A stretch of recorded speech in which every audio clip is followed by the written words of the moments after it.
Термин за Аргумент плюс, добро вечер. Повторно од мене, почитувани гледачи, вечерва интервју, политички разговор, анализа со политикологот од Институт за демократија, Миша Поповиќ. Добро вечер. Добро вечер. Не сме се видели одамна во ова студио, барем не со мене. Ви благодарам за прифатена покана. Денеска дневникот го отворивме со веста дека до Државната изборна комисија до денеска, од почетокот на изборната кампања, се поднесени околу 40, да бидам прецизна, 37 пријави со наоди и сомнежи за можна злоупотреба на државни ресурси. Две од тие пријави се однесуваат на службени возила за изборна кампања, дури 19, мислам, за вработување во јавен сектор. Секако ова се само формати на пријави, немаме некој конечен заклучок и одлука дали е вистина или не. Оваа тема ја отвораме секогаш хронично кога зборуваме за изборна кампања. Претходно уште во август те корупционерите ги дадоа тие познати препораки што сме и што не сме, но ние сведочиме како јавност дека возила, функционери, сега зборуваме за власта, бидејќи механизмите се нели кајнив и можноста за злоупотреба, често ги гледаме во работно време, например, министри, заменици се дел од собири во функција на изборите и така натаму. Вака како бројка мене нешто многу не ми зазвучи страшно за злоупотреби, но не знаеме што кријат тие наоди. Еве една оценка, дали сведочиме на една фер демократска кампања во ова изборија?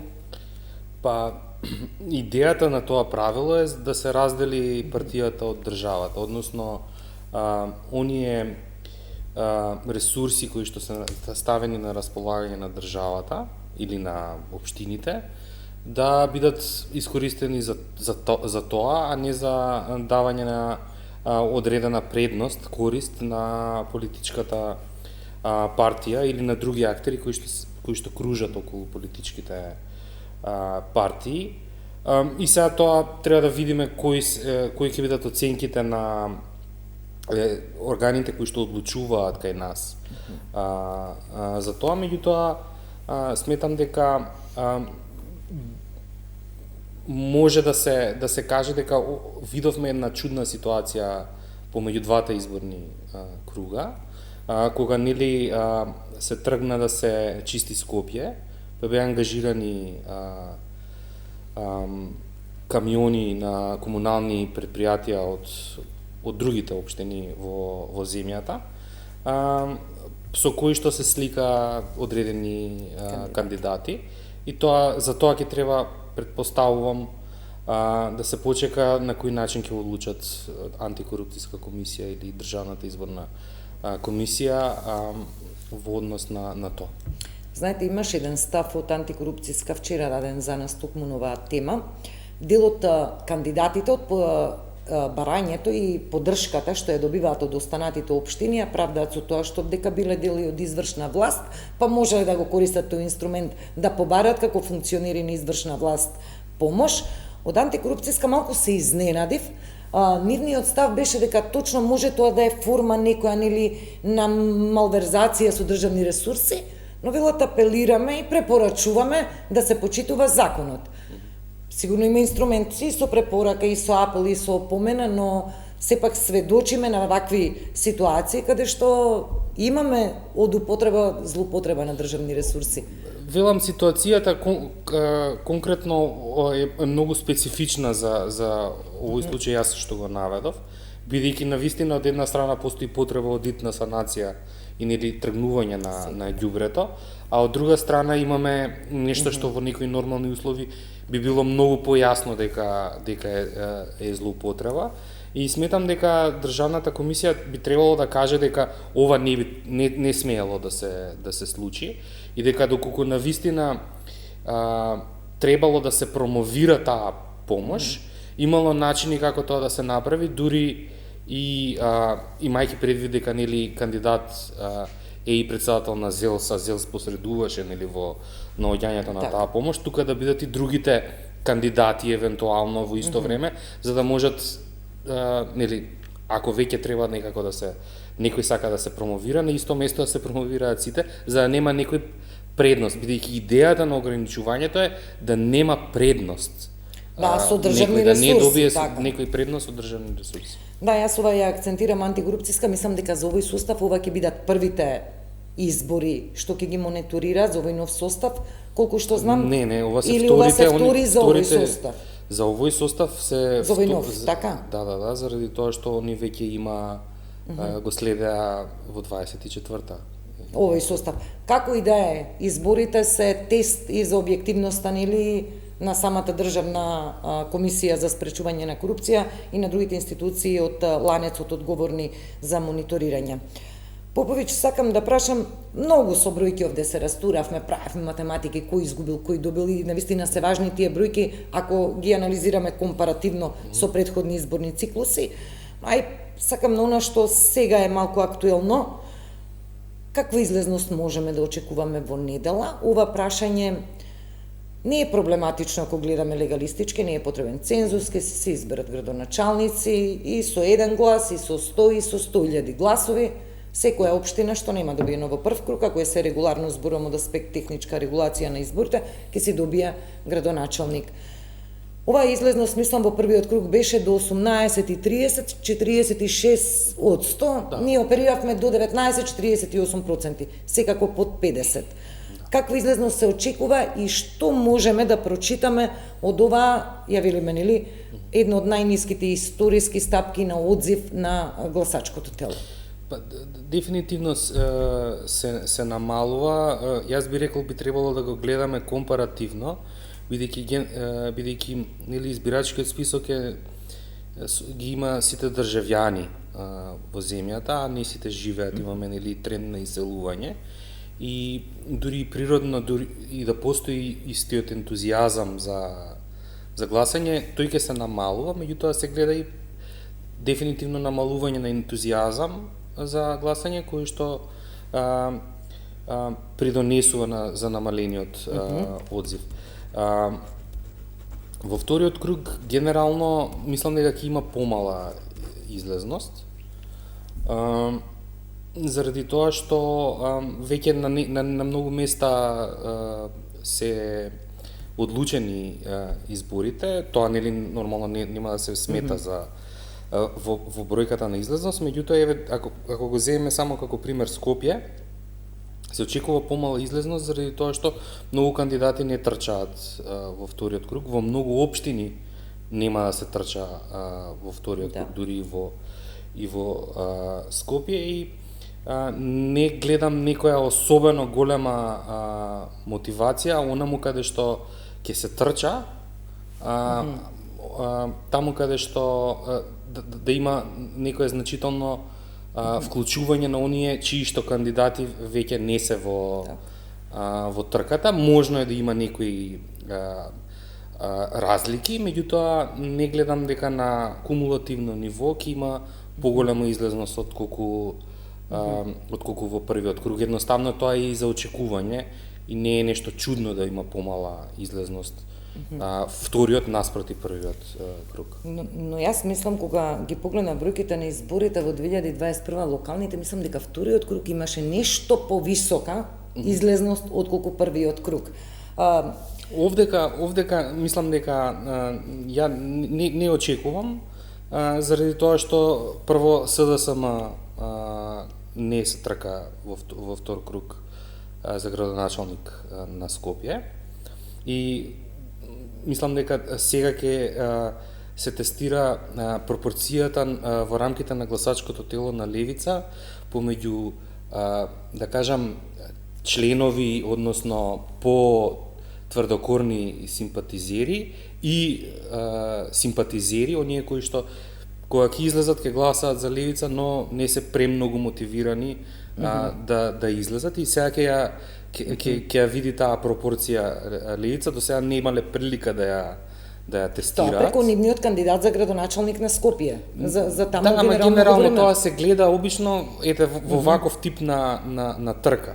Левица цело време одела на пропорционални избори, каде што се случува во прв круг, или пак имале кандидати кои што не влегле во втор круг, па немале прилика левица да ја тестираат таа пропорција. Од прилика за СДСМ, за ВМРО си ги знаат кои се пропорциите на лојалисти и на симпатизери, и мислам дека фактот дека сега не трча СДСМ во во втор круг ќе има влијание поинакво на излезноста.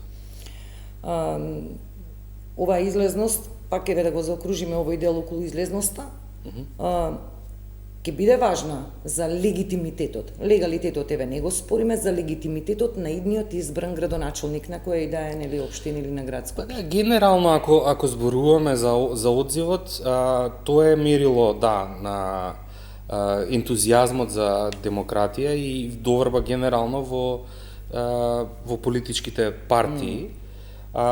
И во таа смисла, ако прашувате, да, големата излезност го дават тој легитимитет. Треба сепак да сме реалистични дека генерално опаѓа одзивот и во други земји, па и кај нас. Што не би рекол дека е тоа толку проблематично, освен ако не видиме навистина драматична разлика помеѓу првиот и вториот круг, па можеме да отвориме навистина дебатата околу дали легално избраниот кандидат е истовременно и легитимен.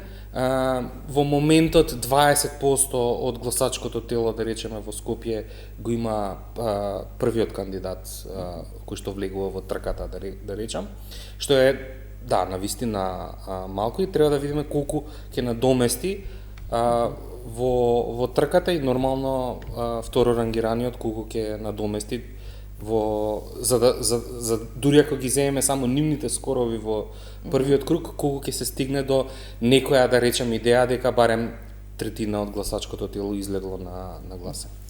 Да видиме една по една партија, спомнавме Левица, мене за СДСМ, еве, првично, бидејќи денеска очекувавме, па Филипче најави до крај на недела, ќе соопшти како ќе се позиционира оваа партија, која веќе мислам дека е на трето, на четврто место на советнички листи по број на освоени градоначалници и така натаму, како ќе се позиционира и како ќе ги насочи, или како да кажам, ќе им даде некои насоки на своите гласачи каде да ги насочат нивните гласови во вториот круг. Како СДСМ ја изгуби оваа позиција, ако претходно не смееме за анкети веќе да говориме, но сите упатуваат дека СДСМ ќе биде поразена и ќе биде губитник, нели, и во буквална смисла на овие избори. Како треба да се позиционира СДСМ во однос на своето гласачко тело и тој корпус на гласови, секако не е мал и тој може да биде навистина одлучувачки за вториот круг. Споменавте анкети. Јас долго време во минатото се имам занимавано со тоа и можам да кажам дека политичките партии за жал се обседнати со анкети.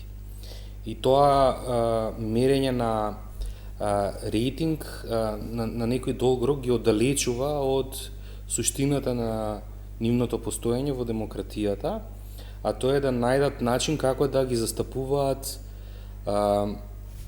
интересите на граѓаните кои што тие сакаат да ги застапуваат, да промовираат одредени политички идеи и идеали, за да дури во моменти кога не би биле толку популарни, бидејќи анкетите ве тераат цело време да си ги мерите и одмерувате зборовите во однос на тоа каква и популарност ќе имате, кај кои демографии, кај кои делови од електоратот ќе бидете популарни, а ќе заборавите на суштината зашто навистина постоите. И сметам дека важно е за Социјалдемократскиот сојуз да размисли каква политичка партија сака да биде. Мислам дека генерално на Европа веќе подолго време и недостасува една здрава социјалдемократија. Социјалдемократиите одат кон центарот, за жал, и веќе во левиот блок станува многу интересно, каде што влегуваат и популисти и други типови на левичари, а социјалдемократијата некако го губи својот ориентир и веројатно во она што се случува во Соединетите Американски држави, она што се случува, да кажам, во неколку европски земји, треба да биде некаква водилка да Социјалдемократскиот сојуз, ако сака да биде социјалдемократска партија, да проба да тргне од идеологија, од застапување на идеали и принципи, а тоа несомнено ќе значи проветрување во политичката партија по тие насоки. Значи,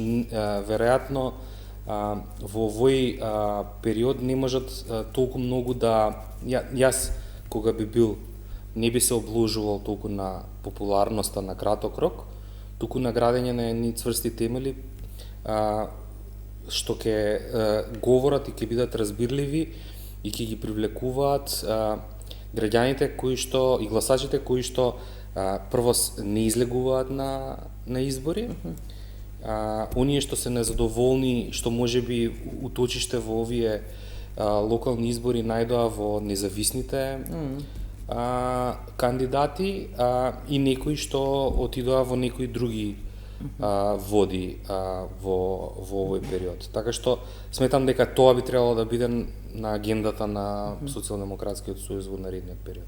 Ме слушам внимателно околу Социјалдемократскиот сојуз, ќе се задржиме во овој дел, па ќе анализираме и позицијата на власта, велите да се насочи кон привлекување на нови гласачи. Сада само мислам дека во моментов поминува низ битка да ги зачува своето традиционално гласачко тело. Моето прашање е зошто СДСМ колабираше вака, изборно? Како изгуби од своето јадро од традиционалните гласачи? Дали навистина знам имаше влијание, дали имаше влијание левица, или дали имаше влијание вкупната политика на ова опозицијска партија која се одлепи ова што видите вие идеолошки да се реформира, да се врати на патеките, па дури направи кадровски погрешни чекори, па дури се отиде до таму што се бара оставка од лидер кој една година на партијата, на чело на партијата за Венко Филипче, мислам секако. Како СДСМ како на СДСМ ми се случи ова изборно фијаско, иако претходно нели ние го имавме другиот изборен циклус кој што веќе навестуваше еден ваков епилог. Мислам дека загубата беше голема. Прво треба да се почне од тоа што значи традиционален гласач на Социјалдемократскиот сојуз. Всушност треба секоја политичка партија треба да си најде неколку архетипови, неколку категории на тоа што ќе го нарече традиционален или уште подобри, веројатно по стратешки иден гласач. Политичките партии во земјава се соочуваат со, и тоа не е сега ново, со една прилично хомогена и идеолошки не толку разнолика побарувачка во однос на партиските членови. Во некои средини вие многу тешко можете да направите разлика помеѓу традиционален гласач на Социјалдемократскиот сојуз или, например, традиционален гласач на ВМРО-ДПМН. Најчесто е тоа семејна историја, па некои се во СДСМ, некои се во ВМРО, приврзаност кон, да речеме, некои историски приказни, меѓутоа најчесто најмалку е од идеолошки причини. Сметам дека денеска и во иднина веќе не може да се смета на тоа дека во таа игра сите политички партии можат да имаат еднакви услови. Традиционалните гласачи, да речеме, на политичките партии, дали се традиционални гласачи оние што очекуваат партиско вработување? Може политичка партија во опозиција да смета дека може да исполни такви барања на гласачи? Не може. Социјалдемократскиот сојуз во 2015-2016 година имаше најголем прилив на гласови токму од оние нетрадиционални гласачи за Социјалдемократскиот сојуз, и сметам дека веројатно политичките партии кои што сега нема да размислуваат кои се идните гласачи, кои се идните во наводници традиционални гласачи, нема да опстанат во наредните 10 години. Заради тоа што се менува таа некоја традиционална приврзаност кон политичките партии. Да, но сепак и идеологијата како суштина, како јадро на непостоечка е во политичките партии. Вие не можете да видите толку голема разлика идеолошка помеѓу политичките партии во земјава, колку што сте можеле да видите, например, помеѓу фракциите во Комунистичка партија на Југославија, каде што имало многу посериозни дебати за изгледот на општеството. Во еднопартиски систем говориме, точно ова, бидејќи во програмите на ВМРО ДПМН јас видов левичарски, например, економски мерки, а во програмата на левицата десничарски мерки, така да точно. Позицијата на власта. Премиерот денеска има нова изјава, одиме во победа со освојување на 60 градоначалници, што можеби не е неверојатно математички, се не знам точно плюс минус. Апсолутна власт на сите нивоа, ВМРО ДПМН и сега ја има, ако гледаме, нели? Но сега уште повеќе ќе ја бетонира. Апсолутна власт, значи апсолутна одговорност. Сме имале вакви времиња, сме имале прилика да ги видиме и знаеме што значат во одреден момент. Каква ќе биде позицијата во на некој среден, па може би долг рок за владеачката гарнитура од оваа позиција на сите нивоа на власт. Па да, генерално може да се каже дека кога власта е така интегрирана и на централно и на локално ниво, тоа несомнено само по себе е ризик од таа инерција која што е тоа привлекување на таа моќ кој што во иднина може да донесе, да кажам, ризици од корупција, зголемени, генерално злоупотреба на некаква моќ. На ВМРО веќе еднаш му се случи. И останува да видиме дали ја научило лекцијата, бидејќи не постои власт што не може да биде срушена, доколку ја почне да ја злоупотребува моќта. Тоа што е сега предност, да кажам, постои поголема предност на новинарите да истражуваат, за разлика од во минатото кога беше сето тоа многу поограничено. Има поголеми, посовремени алатки за транспарентност што ја олеснуваат вашата работа.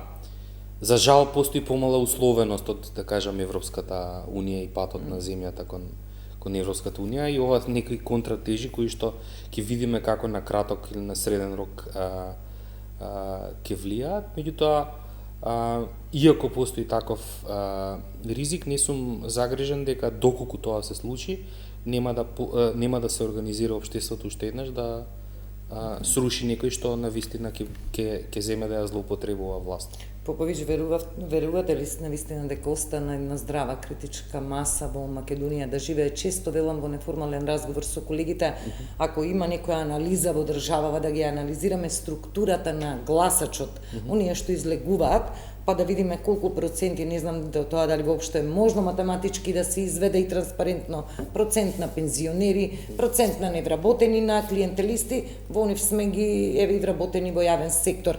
Во таа смисла што велите, се уште има критичка маса што ќе ги следи овие состојби, ќе го следи патот на демократијата во државава? Ентузијазмот е опаднат дефинитивно и се виде, например, дека постои помала моќ за мобилизација во протести. Се случи Кочани, немаше некоја значена реакција. Меѓутоа, имаше скорешна промена на власт.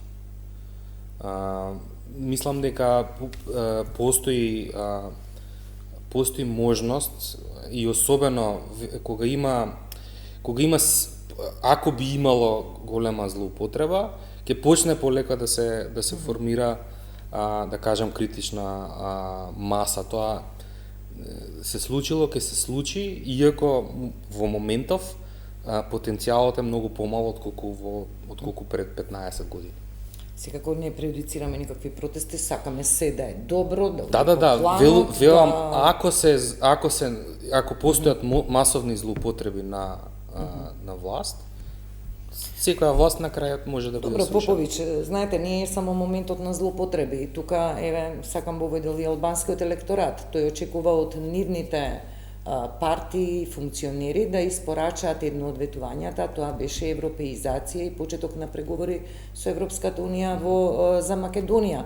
Особено сега можеби пофрустрирачки ќе биде не само за албанскиот електорат, за сите нас. Секојдневно читаме како Албанија гази, ако некој вика дека тоа е само некоја бланда и се прави козметика од тој процес, но Албанија едно по едно ги отвара и ги турка преговарачките поглавија. Потаму сакам да кажам дека не се само злоупотребите, нели? И стандардот се одлепуваме, европски фондови, ќе сведочиме на изградба на инфраструктурни траси, еве сега мислам во ноември Грција, Бугарија, Романија, пуштаат и железница и автопат ќе почнат заеднички. Тоа може да произведе, повише би рекол дека во таква ситуација, а очекувам, како што кажавте, летово, кога ќе отидат нашите суграѓани на одмор во Албанија, и кога ќе видат разлика од претходната година или од пред 2 години, ќе се вратат налутени. И тој притисок сметам дека може да биде конструктивен во насока на вистина барање на многу посериозно занимавање од страна на оваа влада со европските интеграции, кои што сега се, да кажам, второразредни на приоритетот на владата. Така што тој сентимент за кој што вие зборувате, мислам дека повеќе го гледам како потенцијал за некаков конструктивен притисок и сигнали до власта за тоа кои се на вистинските очекувања на граѓаните. А тие иако се опаднати од пред, да речам, повеќе години, сепак се уште постои сериозен потенцијал и поддршка за европските интеграции на Македонија во Европа. Да, постои поддршка, но исто така и видовме дека евроскептицизмот се зголемува. Ке се зголемува. Од целата оваа разврска. Ја губили владата комоцијата, еве ги спомнавте евроинтеграциите, кога велам владата, мислам на сите чинители внатре во владата, комоцијата веќе да се тактизира со картата за уставни измени. Ова го прашувам, еве, пред да почне изборната кампања, мислам дел од Кошта и други дипломати од Европска унија рекоа, ајде да почекаме да поминат изборите, па некако да ги реанимираме преговорите Скопје Софија, иако еве според некое мое лаичко толкување, тие во моментов се мртви тие преговори, ако не знаеме нешто во позадина дека се води како разговор. Ќе изгубили власта веќе комоцијата, ќе дојде ли моментот кога ќе мора да се каже дека уставните измени, судејќи според нели ЕУ, тоа не е условот ако сакаме да ги стартуваме преговорите. Уставните измени креваме раце од нив и ова ќе биде курсот на земјата. Ќе дојде ли тој момент кога власта ќе мора јасно и гласно да го каже кој е курсот на оваа земја и како ќе чекориме понатаму, се разбира. Да, и во двата случаи ќе мора да вистинскиот сигнал дека намерата е сериозна, без разлика дали зборуваме за одлука за да речам посериозно занимавање со европската иднина или планот Б, ако веќе се откажуваме од неа, зборуваме за една посериозна инвестиција во меѓународната политика. Во овој момент, со толку испразнети дипломатски представништва во земјите од Европската Унија, не можеме да видиме дека има сериозен план ниту за имплементација на францускиот договор, ниту за одговор на францускиот договор, во смисла на застапување на позициите на земјата, онаму каде што треба да бидат застапени. Зборуваме за луѓе кои што треба да бидат во дипломатските представништва во Брисел секојдневно. За жал, се уште имаме релативно персонализирана дипломатија во земјата, и тоа не може да биде одржлив модел за навигација во меѓународните односи. Ова што го билите со конзуларните дипломатските представништва сепак е еден сегмент од приказната. Јас прашувам за сегментот уставни измени повторно на дневен ред. Ке поминат изборите, еве мислам во понеделник веќе доаѓа претседателот на парламентарниот совет, мислам на ЕУ, ден по завршување на изборите, веќе во понеделник тој е тука во Македонија. Беше сега, мислам, фон дер Лајен во екна изборна кампања. Веќе не остават ке ги стуркаме изборите. Ке треба ли ние прашањето повторно за уставни измени да го отвориме? Дали читате некои сигнали дека во моментов актуелната влада, актуелната власт, еве ќе ја вклучам и државниот врв, председателката Гордана Силјановска-Давкова, работат на ова прашање, работат на релациите со Софија? Не би можел да кажам. Можам само да кажам дека ако на вистина владата е сериозна да пристапи кон процесот на европски интеграции, уставните измени се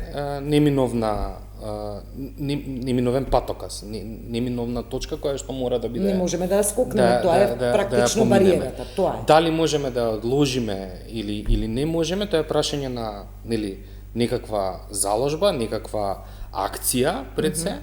Меѓутоа, нешто што ќе мора да се помине, ако тоа е патеката која што сака оваа влада, која што сака оваа влада да ја води земјата, не гледам дека има сериозно припремање на јавното мислење за тоа. А од Европска унија можеме ли да се надеваме дека може нешто да излобира од оние барања што ги имавме ние и јавни и тајни околу тоа како да го постигнеме договорот, еве например ако Бугарија постапи по пресудите од Страсбур или некои гаранции ни се дадат. Можеме да наслутиме нешто такво што малку ќе ни даде некој џокер во ракав, зборувам на владата за да го продолжи процесот. Моето мислење е дека треба да се угледаме на меѓународната политика на Албанија во однос на како ќе се поставуваме кон нашите меѓународни партнери. Да, Поповича, таму ќе ви речат дека на Албанија никој не го спорува јазикот, на Албанија не го спорува идентитетот. Нашата меѓународна политика постојано е барање некој да ни гарантира нам нешто, наместо ние да се обидеме нешто самите да постигнеме. Тоа, например, Еди Рама не го прави во својот меѓународен настап, делува многу посамоуверено и делува самоуверено во име на државата. Оние барања што ги имавме ние за гаранција за идентитет или за јазик, сметам дека се многу повеќе дефанзивни, заради тоа што кој, ако не ние самите, можеме да си кажеме кој е нашиот идентитет, зарем ни треба некој друг или Европскиот парламент тоа да ни го... Добро, но тука беше и барањето, например, за гаранција дека нема да има натамошно вето по однос на билатерални прашања. Тоа е јасно дека не може никој да ни го гарантира. Ние самите се поставуваме, ние не треба да бараме гаранции, ние треба да имаме дипломатска активност и во Бугарија и во земјите на Европска унија, да не се случи тоа, а не да бараме да не се случи тоа. Тоа е реактивно дефанзивно однесување.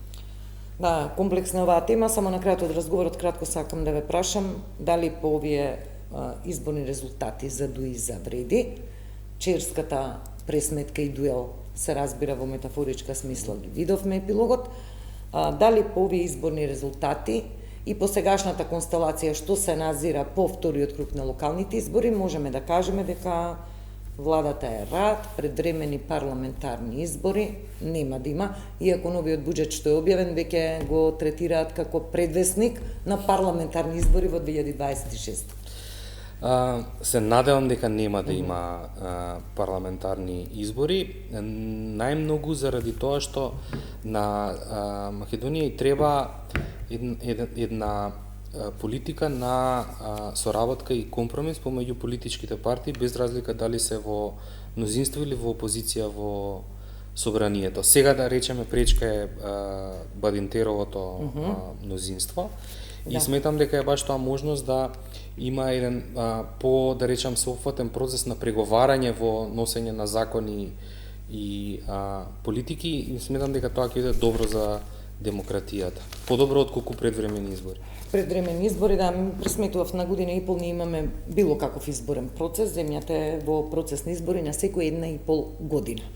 Миша Попович, ви благодарам за овој разговор, 30 на минути, нешто повеќе од 30 на минути разговараме, па се гледаме во следна прилика. Фала ви многу.